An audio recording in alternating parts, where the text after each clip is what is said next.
जब तक देश में लॉकडाउन की स्थिति है, हमें अपना संकल्प निभाना है। नमस्कार दोस्तों, स्वागत है आपका एक बार फिर बिंदास खबरें में, जहां पर हम लेकर आते हैं दिन भर की कुछ खास और जरूरी खबरें वो जो आपके काम की हो सकती हैं, इसलिए इस वीडियो को शुरू से लेकर अंत तक जरूर देखें। और इसी के साथ दोस्तों, आज की पहली बड़ी खबर कि रूस ने यूक्रेन के 70 सैन्य ठिकानों को किया तबाह, राजधानी कीव में कर्फ्यू लगाया गया। आपको बता दें कि रूस और यूक्रेन के बीच में जंग छिड़ गई है। दोनों देशों के बीच तनाव अपने चरम पर है। ऐसे में यूक्रेन में हालात बिगड़ते जा रहे हैं। यूक्रेन की राजधानी कीव में कर्फ्यू लगा दिया गया है। कीव के मेयर ने इसका ऐलान किया है। साथ ही आपको बता दें कि रूस ने कहा है कि उसने यूक्रेन में 70 सैन्य ठिकानों को तबाह कर दिया है। इसमें 11 एयरफील्ड भी शामिल है। और साथ ही दोस्तों, आपको बता दें कि खबर के मुताबिक रूस के 100 से ज्यादा सैनिक मारे गए हैं। इसके अलावा रूस के 7 विमान और 3 हेलीकॉप्टर भी तबाह हुए हैं। और इसी के साथ दोस्तों, अगली बड़ी खबर की रूस और यूक्रेन के बीच में छिड़ गई है जंग। जाने की भारत में अब क्या क्या हो सकता है महंगा। आपको बता दें कि रूस ने यूक्रेन के खिलाफ युद्ध का ऐलान कर दिया। यूक्रेन पर रूस लगातार हवाई हमले भी कर रहा है। रूस का और यूक्रेन के बीच में युद्ध जारी है और इसका असर भारत समेत पूरी दुनिया पर पड़ने वाला है। रूस और यूक्रेन के बीच संकट की वजह से अंतर्राष्ट्रीय बाजार में कच्चे तेल की कीमत में $100 प्रति बैरल के पार पहुंच गई है। इससे तमाम देशों में पेट्रोल और डीजल की कीमत में अब बढ़ोतरी तय है। आपको बता दें कि इस तनाव के चलते यूरोपीय देशों में गेहूं और मक्के की कीमतों में बढ़ोतरी संभव है। साथ ही आपको बता दें कि इस विवाद की वजह से भारत में खाने के तेल की कीमत बढ़ सकती है। यूक्रेन से भारत सबसे अधिक सनफ्लावर खाद्य तेल का आयात करता है। साथ ही आपको बता दें कि न्यूक्लियर रिएक्टर और बॉयलर के मामले में भी यूक्रेन भारत का सबसे बड़ा सप्लायर है। अगर ऐसा कुछ होता है तो इनके प्रोजेक्ट की लागत बढ़ जाएगी। और आपको बता दें कि रूस और यूक्रेन के बीच में जंग की वजह से भारत के हथियार बाजार पर भी बड़ा प्रभाव पड़ सकता है। और इसी के साथ दोस्तों, अगली बड़ी खबर कि रशिया और यूक्रेन वार के बीच में सोने चांदी की कीमतों में बड़ा उछाल, 51,000 के पार पहुंचा गोल्ड। आपको बता दें कि रूस यूक्रेन संकट के बीच में भारतीय सराफा बाजार में सोने चांदी के भाव में भारी उछाल देखने को मिला है। सोने के दाम 1,656 रुपए की तेजी के साथ दर्ज किया गया। वहीं चांदी की कीमतों में भी 2,350 रुपए का उछाल आया है। और इसी के साथ दोस्तों, अगली बड़ी खबर की ये जंग आपकी जेब पर पड़ेगी भारी, 15 रुपए लीटर बढ़ सकते हैं पेट्रोल और डीजल के दाम। आपको बता दें कि रूस और यूक्रेन के बीच में युद्ध की आंच आपकी जेब तक पहुंच गई है। आपको बता दें कि इससे कच्चे तेल की कीमतों में इजाफा हो गया है। रूस के यूक्रेन पर हमला करते ही क्रूड ऑयल की कीमतें $103 प्रति बैरल के पार पहुंच गई है। पिछले 2.5 महीने के भीतर कच्चे तेलों के दामों में 27% की बढ़ोतरी हो चुकी है। ऐसे में अब उत्तर प्रदेश सहित 5 राज्यों के विधानसभा चुनाव भी समाप्त होने वाले हैं और लगता है कि तेल की कीमतों में इजाफा होने की अब संभावना प्रबल हो गई है।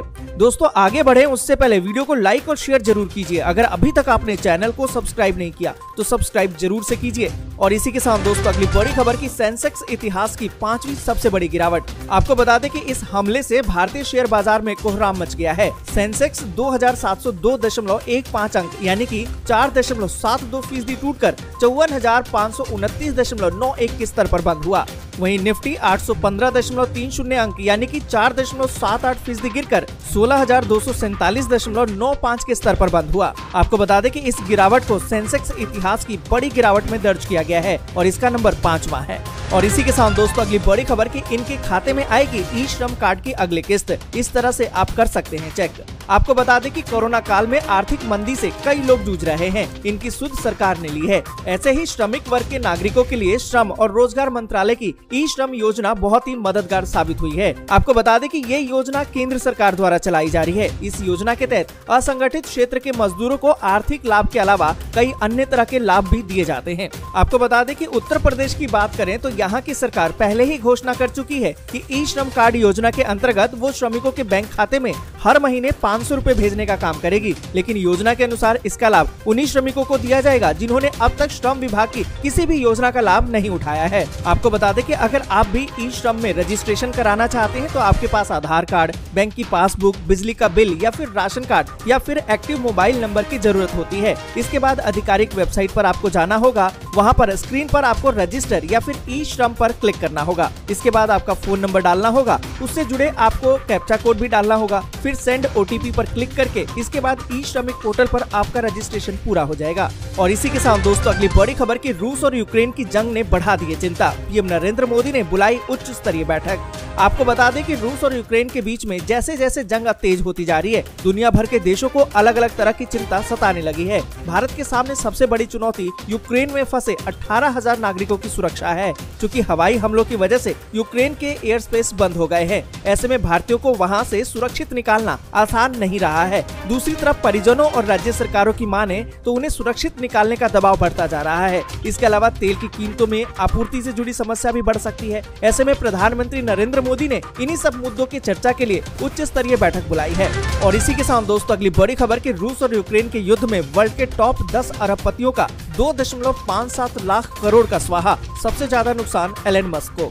आपको बता दें कि रूस और यूक्रेन के बीच में जो युद्ध हो रहा है उसकी वजह से दुनिया भर के शेयर बाजार और क्रिप्टो करेंसी की कीमत में बड़ी गिरावट आई है, जिसकी वजह से दुनिया भर के अरबपतियों की दौलत में भारी गिरावट आ गई है। इस क्राइसिस की वजह से दुनिया के टॉप अरबपतियों की नेटवर्थ 34.14 अरब डॉलर यानी कि 2.57 लाख करोड़ का इनका स्वाहा हो गया है। वहीं दुनिया के 10वें सबसे अमीर आदमी मुकेश अंबानी का भी मोटा नुकसान हुआ है, पर सबसे ज्यादा नुकसान एलन मस्क को हुआ है। आपको बता दें कि एलन मस्क दुनिया के सबसे अमीर आदमी हैं। इनका 13.7 बिलियन डॉलर यानी कि 1 लाख करोड़ से ज्यादा का नुकसान हुआ है। और मुकेश अंबानी की बात करें तो इनका 30,000 करोड़ रुपए का नुकसान हुआ है। और इसी के साथ दोस्तों अगली बड़ी खबर कि रेलवे ने फिर शुरू की इस हमसफर एक्सप्रेस की सेवा। आपको बता दें कि भारतीय रेलवे ने 22 फरवरी को 17 ट्रेनों के रूट में बदलाव किया था और 6 ट्रेनों को कैंसिल कर दिया था। उसी में से उत्तर रेलवे ने ट्रेन संख्या 22985 और 22986 उदयपुर सिटी दिल्ली सराय रोहिल्ला उदयपुर सिटी साप्ताहिक हमसफर एक्सप्रेस की सेवा को अब बहाल कर दिया है।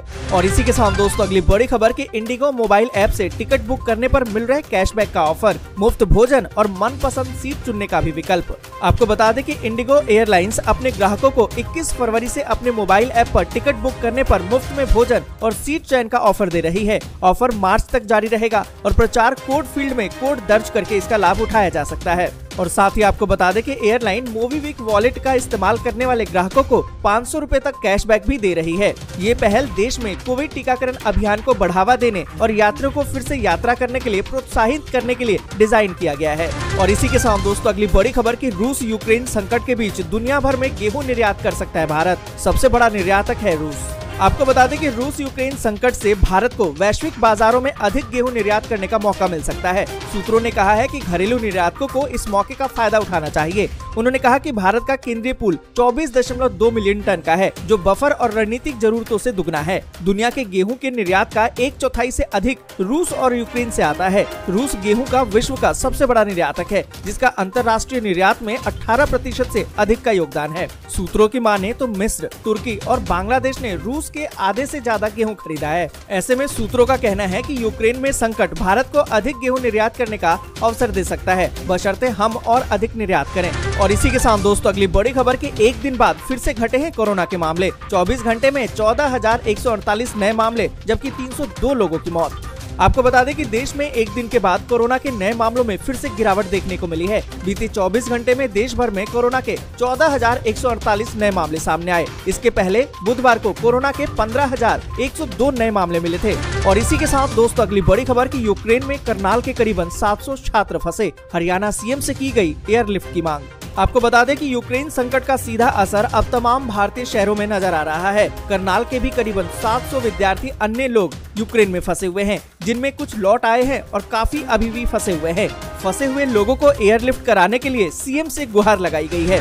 और इसी के साथ दोस्तों अगली बड़ी खबर कि वैश्विक नेताओं ने यूक्रेन पर रूसी हमले को अनुचित और बर्बर बताया। Japan, Spain, France, Australia, Italy और यूरोपीय संघ ने की है इसकी कड़ी आलोचना। आपको बता दें कि यूक्रेन पर रूसी हमले की विश्व के नेताओं ने कड़ी निंदा की है। उन्होंने इसे एक अनुचित और बर्बर कृत्य बताया है। रूस पर कड़े प्रतिबंध लगाने समेत हमले के लिए क्रेमलिन को जिम्मेदार ठहराने की बात कही है। Japan, Spain, France, Australia, Italy और यूरोपीय संघ समेत अन्य देशों ने भी रूसी हमले की निंदा की है। जर्मनी और तुर्की ने यूक्रेन के नागरिकों को सतर्क रहने और सुरक्षित स्थान पर रहने को कहा है। दोस्तों आज के लिए बस यहीं तक। वीडियो आपको अच्छी लगी हो तो लाइक और शेयर जरूर कर दीजिए। अगर अभी तक आपने चैनल को सब्सक्राइब नहीं किया है तो सब्सक्राइब जरूर से कर लें।